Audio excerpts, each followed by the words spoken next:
Grabe to. Kala ko yung plum, yung pinakasikat kasi na Kayano 14s. Ganda ng kulay nito, oh. This is an all-terrain shoes naman. Sheesh! Queen of Tears to Queen of Tears. Kayano 14 na version naman tayo dito.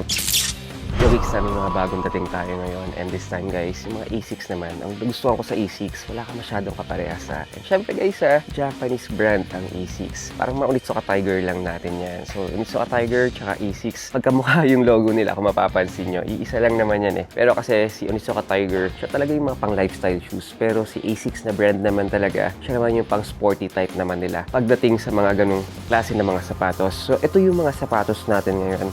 So we have here yung Gel 1080s natin, meron tayong Kahana 8, and syempre yung pinakasikat, yung mga Kayano 14s natin.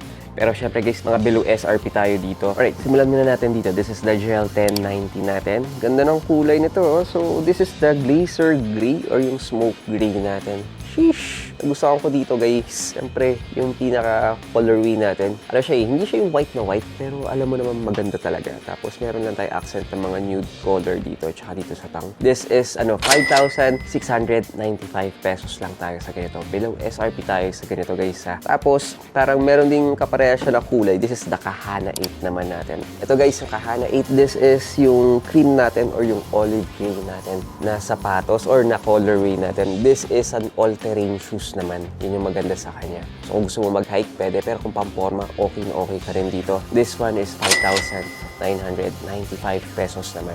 Tapos, natutuwa ako dito sa mga Kayano 14s natin. This one, actually mga Kayano 14s natin, matataas sa mga SRPs nito. Nasa 9,500, nasa 10,000, up to 13,000 pa. Iba-iba sila. Ito guys, yung parang Queen of Tears natin na version ng Kayano 14s natin, which is napakaangas. Halos kamukha ng mga ano natin, Queen of Tears. This one, we're selling this for 7,495 pesos naman. 7,495 below SRP tayo dito. And syempre, this one yung white ivory natin ng Kayano 14s natin. Parang yung plum, no? Yung itsura ng plum na sikat. Halos same siya ng colorway na ganun. Kung wala kang makita ng ganung kulay, ito yung pinaka-alternative mo. This one, we're selling this for 9,495 pesos na lang. Alright, kapag in-on-seat natin siya, sheesh, ganda.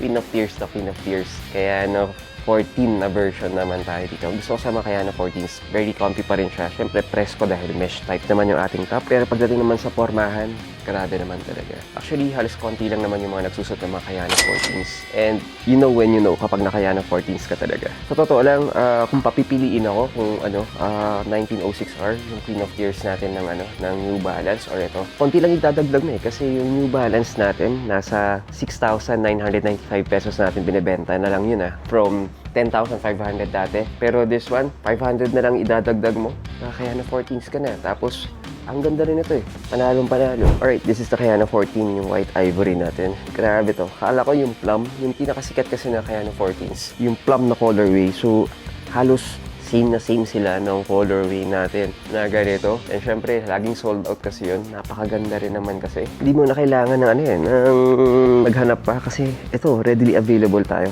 Power na power din yung itsura ng ganito. Silver, white, cream, tapos meron tayong gray and black.